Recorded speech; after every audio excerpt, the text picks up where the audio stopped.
আসসালামু আলাইকুম। Travel with অলিউরে আমরা এখন চলে এসেছি টাঙ্গাইলে, আমার গ্রামের বাড়িতে, টাঙ্গাইলের কালিহাতী উপজেলার এলেঙ্গা পৌরসভার চেনামুড়া গ্রামে।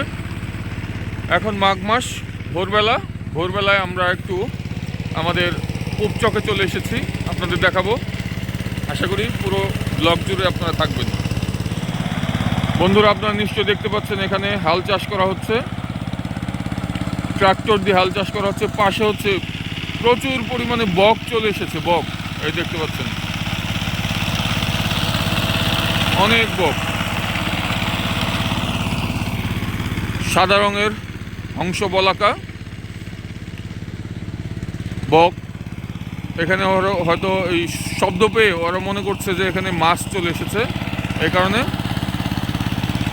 ওরা এখানে মাছের আশায় আসছে, কিন্তু এখানে তো আসলে মাছ নেই। হয়তো ছোটো ছোটো পোকামাকড় থাকতে পারে, সেগুলো ওরা খাবে।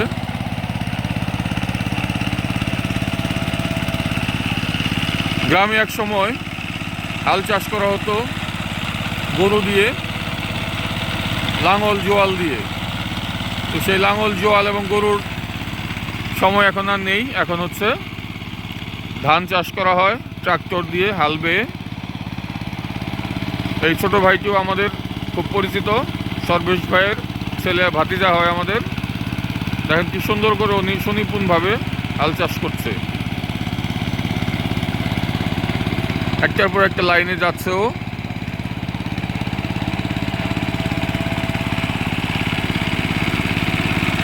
ওই বক আবার আসতেছে।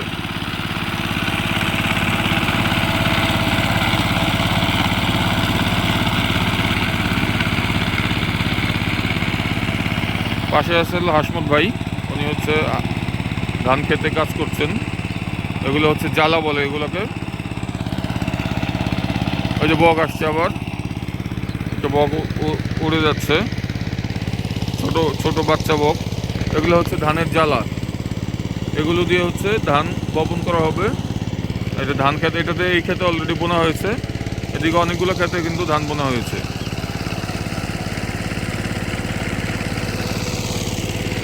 গ্রামের সকাল আসলে অন্যরকম অনুভূতি, খুব ভালো লাগছে। ঘন কুয়াশা, এই ঠান্ডায় কৃষকরা কাজ করে। এরকম মাটি থেকে প্রথমে হাল দিয়ে মাটিকে, শক্ত মাটিকে নরম করা হয়, তারপর হচ্ছে পানি দিয়ে আবার হাল দেওয়া হয়। যখন পুরোপুরি ভূমি তৈরি হয় তখন হচ্ছে চাষ করা হয়। এখানে হাসমত ভাই কাজ করছে। হাসমত ভাই হচ্ছে এখানকার স্থানীয় একজন ভাই আমাদের। দেখেন কত সুন্দরভাবে কাজ করছে।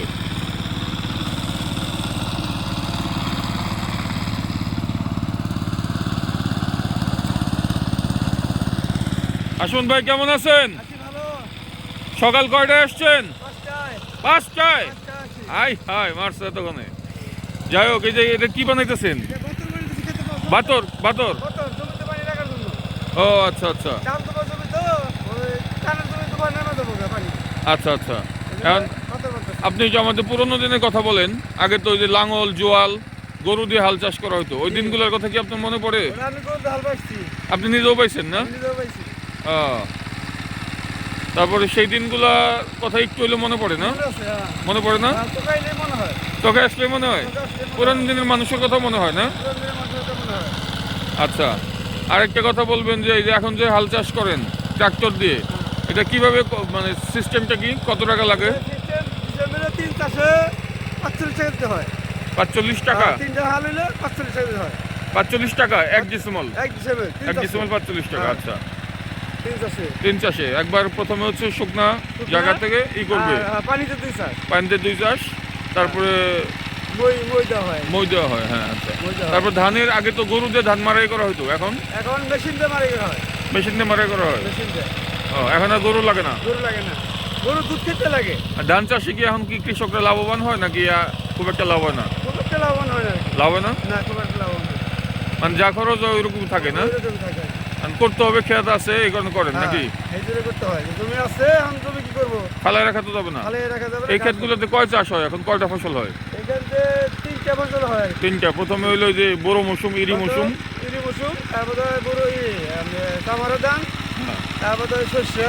সরিষাও হয়। মাশাআল্লাহ, আলহামদুলিল্লাহ। আমাদের চেনামুড়া এলাকা, টাঙ্গাইল এলাকার মাটি কেমন? ভালো, মাটি ভালো, আলহামদুলিল্লাহ। মাটি ভালো, আগে- মাটি। হ্যাঁ ভালো, দোআঁশ মাটি। হ্যাঁ, আগে তো ভালো হইতো, ওই যে আরো অনেক ক্ষেত ছিল, এখন তো বাড়িঘর হয়ে গেছে না? বাড়ি গরমে কমে গেছে। কমছে না ক্ষেত এখন? যেমন আমার মেশিনে 10 জমি কমে গেছে বাড়ি ঘর। আপনার মেশিনটা কোন সাইডে? আমার মেশিনে পশ্চিম দিকে। ওই যে দূরে দেখা যায় না? ঠিক আছে ভাই, ভালো থাকেন তাহলে। আলহামদুলিল্লাহ। ওকে, আল্লাহ হাফেজ, আসসালামু আলাইকুম।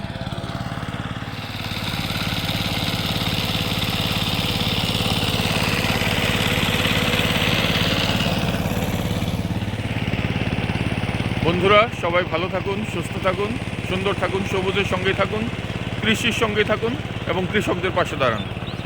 দেখা হবে আবার নতুন কোনো ব্লগে। সে পর্যন্ত সবাই ভালো থাকুন। আসসালামু আলাইকুম, আল্লাহ হাফেজ।